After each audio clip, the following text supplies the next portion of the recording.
So why did you set up the group to save the field? Like, why is it so important to stop the council building on Kingsmead Field?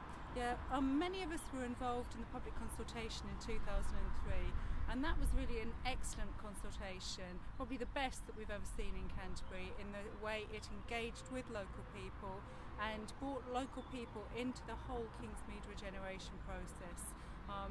At the time we were told that the prioritisation we gave at that stage would actually be reflected in the implementation of the plan for Kingsmead.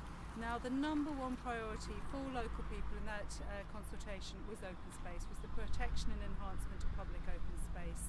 And at the time we were promised two things. One, that would be reflected in the development brief and ultimately in the plans for Kingsmead. And two, that there would be an ongoing consultation in the implementation of the regeneration process.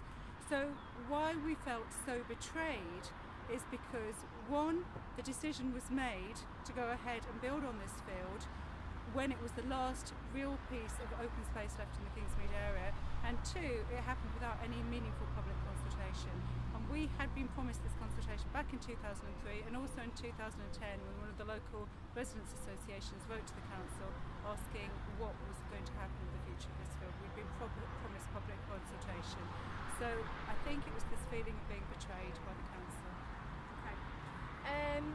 And so obviously he's had this big turnaround now. Yes. Yeah.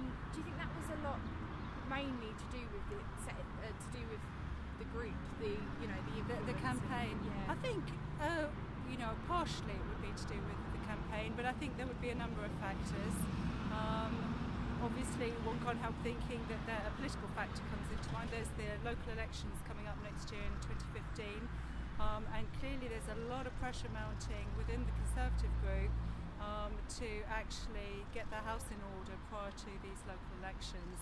And one of the big bones of contention has been in Kingsmead Field. And another has been the Westgate Towers issue. Another increasing one is what's happening on the beach hut rents in Whitstable and Herne Bay.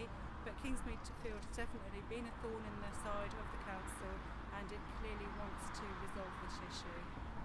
Another dimension would be as well the point I've already mentioned, the fact that he's made this a promise publicly that there would be the same amount of public open space at the end of the Kingsmead regeneration process, and he must be very aware that he's unable to fulfil this promise if they go ahead and